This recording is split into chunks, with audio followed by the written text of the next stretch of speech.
आज काल झालेल्या ढगफुटीमुळे पांढरदेव जांभरुण परिसरामध्ये शेतकऱ्याचं प्रचंड मोठ्या प्रमाणात नुकसान झालं आणि त्या नुकसानाची पाहणी करण्यासाठी राष्ट्रवादी काँग्रेस पार्टी शरदचंद्रजी पवार पक्षाचे जिल्ह्याचे कार्याध्यक्ष आदरणीय नरेश भाऊ शेळके, राज्याचे सरचिटणीस बीटी जाधव साहेब, चिखली बाजार समितीचे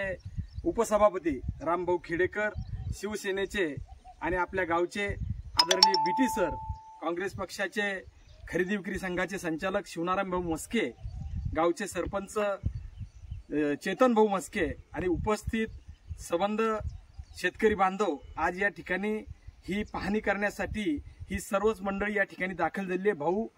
काल आमच्या गावामध्ये ढगफुटी झाली आणि त्यामुळे प्रचंड शेतकऱ्याचं नुकसान या ठिकाणी झालं। आज आपण ज्या ठिकाणी उभे आहे हे तुम्ही पाहूनच राहिले, म्हणजे जमीन खरडून गेली आणि कुठंतरी राज्य सरकारनं मोठ्या प्रमाणामध्ये शेतकऱ्याच्या बाजूने उभं राहून तात्काळ आम्हाला भरीव मदत मिळावी अशी आमची सर्वच गावकऱ्यांची अपेक्षा आहे आणि त्या अपेक्षेच्या माध्यमातून आज आपण सर्वच जण या ठिकाणी पाहणी करायला आलात। आपण देखील राज्य शासनाकडे आमच्या गावासाठी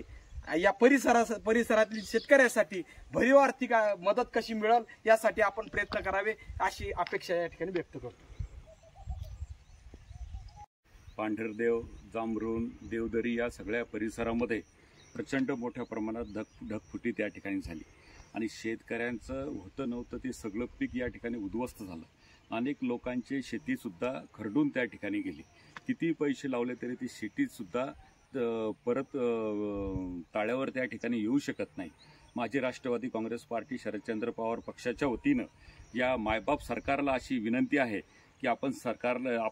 सरकारच्या वतीनं शेतकऱ्यांना सरसकट या ठिकाणी मदत या ठिकाणी द्यावी आणि शेतकऱ्याला या ठिकाणी उभारणी देण्यासाठी आपण या ठिकाणी मोठं काम या ठिकाणी करावं व शिवाय ज्यांची शेती त्या ठिकाणी खरडून गेली तर शेतीसुद्धा परत ते शेती पिकवण्याच्या दृष्टिकोनातनं चांगली होण्यासाठी जे काही मदत लागेल ती सगळी भरीव मदत अशी सरकारने या ठिकाणी करणं अपेक्षित आहे। पांढरदेव, जांभरुण, देवधरी या भागातील शेतकऱ्यांसाठी एक अत्यंत वेदनादायक हा प्रसंग आहे। मी बाजार समितीचा उपसभापती त्याचप्रमाणे शेतकऱ्यांचा असलेला एक सदस्य या नात्याने सरकारला एक विनंती करतो की या शिवारातील जेवढे काही शेतकरी असतील त्यांना सर्वांना आपण व प्रशासनाने ध्यान देऊन व त्याचप्रमाणे महायुतीतील सर्व घटकातील पक्षांनी एकत्र येऊन व त्याचप्रमाणे महाविकास आघाडीच्या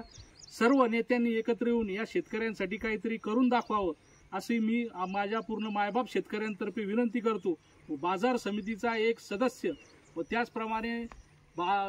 एक जर गोष्ट म्हणली तर बाजार समिती ही शेतकऱ्यांसाठीची आहे, त्यामुळे एक शेतकरी पुत्र म्हणून मी आपल्या सर्वांना विनंती करतो या शेतकऱ्यांसाठी आपण काहीतरी भरीव मदत करावी अशी मी शासनाला विनंती करतो व थांबतो।